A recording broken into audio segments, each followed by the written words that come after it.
জাতীয় সাংবিধানিক কাউন্সিল, এটা একেবারে নতুন আইডিয়া আমাদের সংবিধানে আপনারা সংযুক্ত করতে চেয়েছেন বা সুপারিশ করেছেন। অনেক দেশে এরকম রয়েছে আমরা জানি, কিন্তু আমাদের দেশে ছিল না। এটা নিয়ে বেশ আলোচনা হচ্ছে। সংবিধানে জাতীয় সাংবিধানিক কাউন্সিল, যেটাকে আপনারা এনসিসি বলছেন, এটা কেন যুক্ত করলেন বা যুক্ত করতে সুপারিশ করলেন?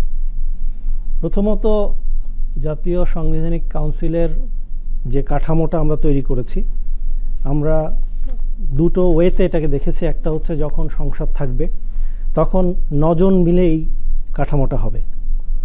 রাষ্ট্রপতি থাকবেন, প্রধানমন্ত্রী থাকবেন, বিরোধী দলের নেতা থাকবেন, নিম্নকক্ষের স্পিকার, 2 কক্ষের স্পিকার থাকবেন, এবং 2 কক্ষেই বিরোধী দল থেকে একজন করে ডেপুটি স্পিকার থাকবেন, তারা 2 জন থাকবেন। এবং একজন থাকবেন সরকারি এবং বিরোধী দল ছাড়া অন্যান্য যারা সংসদ সদস্য এমপি হবেন, ইভেন ইন্ডিপেন্ডেন্ট, তাদের সামগ্রিক ভোট মিলে একজনকে তারা নমিনেট করবে তাদের মধ্য থেকে। সাংবিধানিক কাউন্সিলের কাঠামোটাকে আমরা রাষ্ট্রের একটি সম্মিলিত সংস্থা হিসেবে দেখছি। এখানে আইন বিভাগের প্রতিনিধি, বিচার বিভাগের প্রতিনিধি, নির্বাহী বিভাগের প্রতিনিধি, রাষ্ট্রপতি যিনি সব বিভাগের অভিভাবক, রাজনৈতিক দলের প্রতিনিধি, জনপ্রতিনিধিদের একটা সম্মিলন। এর তাৎপর্য হচ্ছে বাংলাদেশের যেসব বিষয়গুলোতে ঐক্যমত দরকার সবার, যে বিষয়গুলো কোনো এক ব্যক্তির এখতিয়ারে থাকা উচিত নয়, সেই বিষয়গুলো এই কাউন্সিলের মাধ্যমে আমরা সুযোগ করে দিয়েছি নির্ধারণ করার। কীরকম?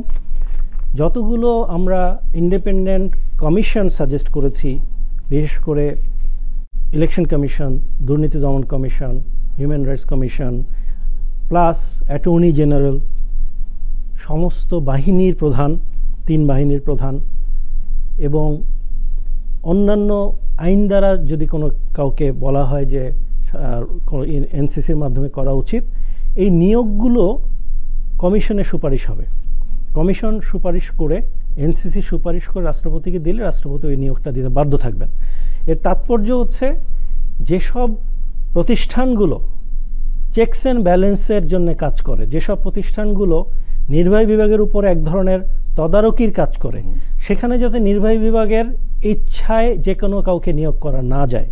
একটা সামগ্রিকভাবে আমরা নির্বাহী বিভাগের যে তত্ত্বাবধান জবাবদিহির কথা বলি, এই জবাবদিহি নিশ্চিত করে এই প্রতিষ্ঠানগুলোর মাধ্যমে।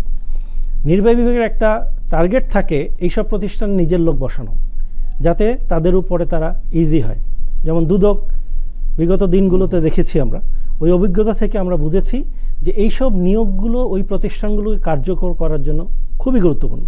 সেই জন্য একটা নির্বাচন কমিশন এই জন্য কালেকটিভভাবে কোনো একক ব্যক্তির সিদ্ধান্তে, রাষ্ট্রপতি বলেন, প্রধানমন্ত্রী বলেন, আগে বলা হতো প্রধানমন্ত্রী থেকে নিয়ে রাষ্ট্রপতিকে দেন, একই তো ঘটনা ঘটবে, ওই এক ব্যক্তির ইচ্ছার উপরে চলে যাবে। আমরা চাচ্ছি সামগ্রিক এই বিষয়গুলো যেখানে একটি দেশের সব কিছুকে এফেক্ট করবে যে প্রতিষ্ঠানগুলো, সেই প্রতিষ্ঠানগুলোর প্রধান নিয়োগ হবে এই কাউন্সিলের মাধ্যমে। আচ্ছা, এই কাউন্সিলে যদি ভোটাভুটি হয় তাহলে কে জিতবে? সরকার কি জিতবে?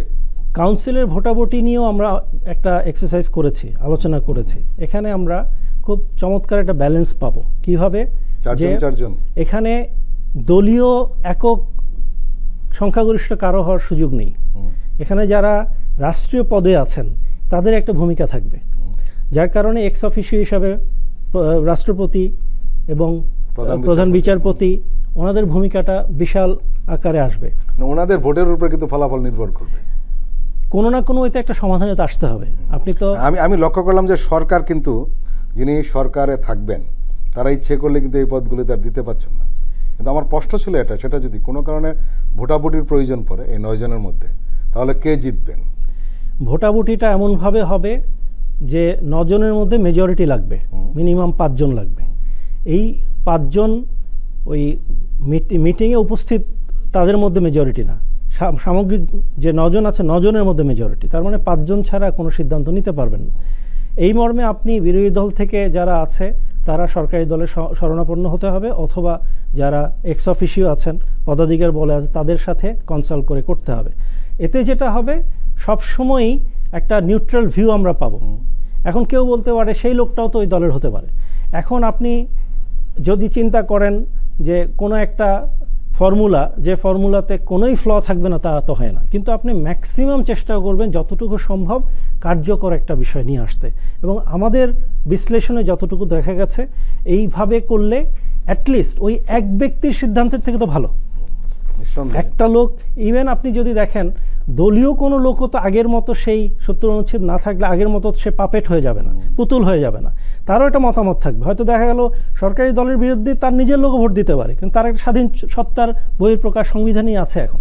আরেকটা বিষয় নিয়ে আপনার সাথে কথা বলতে চাই, সেটা হলো উচ্চ কক্ষের আপনারা 100 আসন রেখেছেন, আর 5 জন হলেন রাষ্ট্রপতি কর্তৃক নিয়োজিত হবেন।